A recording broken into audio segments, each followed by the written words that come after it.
বন্ধুরা, আমি আপনাদের মেশিনের মতো স্পিরিটে 200 A4 সাইজের খামের কাগজ ছাড়াই দেখাবো। মানে খাম আমরা তৈরি করতেছি, এই অবস্থায় যে প্রথম ভাঁজটা দেওয়া লাগে, এই ভাঁজ দেওয়ার পরে এই ভাঁজটা কত দ্রুত দেয় দেখেন। একটা একটা করে ছাড়াইতেছি। এই ভিডিও কিন্তু একদম অরিজিনাল,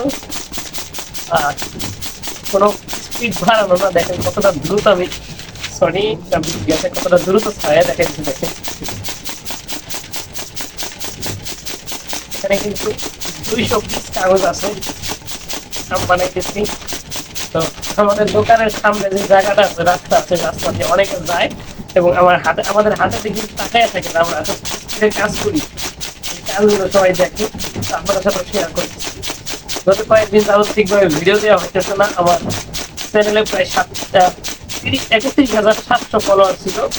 ঠিকভাবে ভিডিও না দেওয়ার কারণে অলরেডি 400 ফলোয়ার কমে গেছে। তো ইনশাল্লাহ এখন থেকে চেষ্টা করবো সুন্দর সুন্দর ভিডিও দেওয়ার জন্য। আপনারা আমার সাথে থাকবেন। এখানে কিন্তু আমার 200 পিস কাগজ ছাড়ানো হয়ে গেছে। দেখেন আমি কিভাবে ছাড়াইছি। এই যে একটা ভাঁজ করছিলাম, এমন কাগজটা ছিল, এই যে ভাঁজ করছি। তো এরকম ভাঁজ আমার 200 পিস অলরেডি করা শেষ। এখন এই সাইড ভাঙবো, এই সাইড ভাঙবো, আঠা দিয়ে লাগাবো, কমপ্লিট ব্যাগ। সাথে থাকেন, ইনশাল্লাহ সবকিছু ধাপে ধাপে দেখাবো। সবাই ভালো থাকবেন। আসসালামু আলাইকুম।